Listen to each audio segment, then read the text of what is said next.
Hello friends, welcome back to my channel. तर friends, तुम्हाला पाहून कळलंच असेल आजची जी रेसिपी आहे खूप हेल्दी आणि डाईट फूड आहे आणि खूप टेस्टीसुद्धा बनते. तर फ्रेंड्स, यासाठी मी मटकी आणि मूग आधीच भिजवून मोड काढून घेतलेले होते.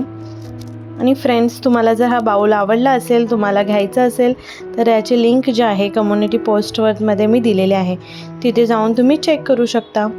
तर मी ते मूग आणि मटकी मोड काढलेली साफ स्वच्छ पाण्याने धुवून घेतलेली आहे आणि त्यामध्ये एक कांदा बारीक चिरून घेतलेला आहे.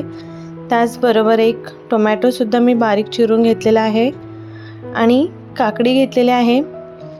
एक वाटी बारीक चिरून थोडीशी मी कॅप्सिकम घेतलेला आहे आणि त्याचबरोबर मी कोथिंबीर टाकून घेतलेला आहे.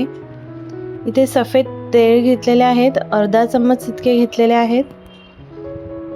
मीठ घ्यायचं आहे चवीनुसार. तुम्ही इथे हिरवी मिरचीसुद्धा बारीक चिरून टाकू शकता, पण मी इथे लिलीलासुद्धा द्यायची होती, त्याच्यामुळे मी स्किप केली. आणि थोडीशी इथे मी काळी मिरी पावडर जी असते, ब्लॅक पेपर, ते टाकून घेतलेले आहे. त्याचबरोबर मी थोडंसं ओरेगॅनो घेतलेलं आहे टेस्टसाठी. ह्याच्यामध्ये कोणतंही ऑइल यूज केलेलं नाही आहे किंवा करायचं नाही आहे आणि हे आपल्याला बेक किंवा फ्राईज पण करायचं नाही आहे. जस्ट आपल्याला मिक्स करायचं आहे. व्यवस्थित मीठ सर्वीकडे लागून द्यायचं आहे, व्यवस्थित मिक्स करून घ्यायचं आहे.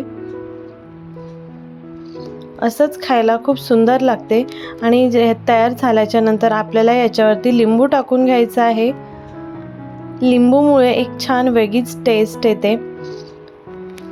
तर फ्रेंड्स, तुम्हाला माझी ही डाईट फूड रेसिपी आवडली असेल तर प्लीज लाईक करा, कमेंट करा, शेअर करा आणि माझ्या चॅनलवरती नवीन असाल तर माझं चॅनल सबस्क्राईब करायला विसरू नका.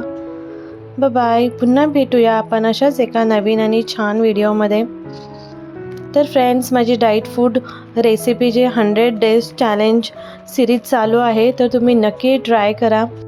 वेट लॉस करण्यासाठी खूप यूजफुल होणार आहेत ह्या रेसिपीज. कमी तेल, ह्याच्यामध्ये तर तेलच नाही आहे, कमी तेल, खूप कमी मसालेदार रेसिपीज आहेत आणि मेन अशा टेस्टीज रेसिपी, अशा टेस्टीज मेनू खाऊनसुद्धा आपण आपला वेट लॉस करू शकतो. तर यासाठीच मी थोडंसं प्रयत्न करते तुमच्यासाठी आणि माझ्या स्वतःसाठीसुद्धा. तर फ्रेंड्स, तुमची मुलं कडधान्य वगैरे खात नसतील तर हा सलाड तुम्ही देऊ शकता. मी लिलीसाठी एक प्लेट तयार केली होती, ज्याच्यामध्ये मी राईस ठेवलं होतं, त्याच्यानंतर मी हा सॅलड टाकला होता आणि त्यानंतर चीज टाकून वरून चिली फ्लेक्स, ऑरिगॅनो आणि थोडंसं सॉल्ट टाकून टेस्टी एक रेसिपी बनवली होती. तर फ्रेंड्स, हे लहान मुलांसाठी आहे, त्यांना द्या, तुम्ही नका खाऊ. तर नक्की ट्राय करा ही रेसिपी तुमच्यासाठीसुद्धा आणि तुमच्या बेबी लोकांनासुद्धा द्या.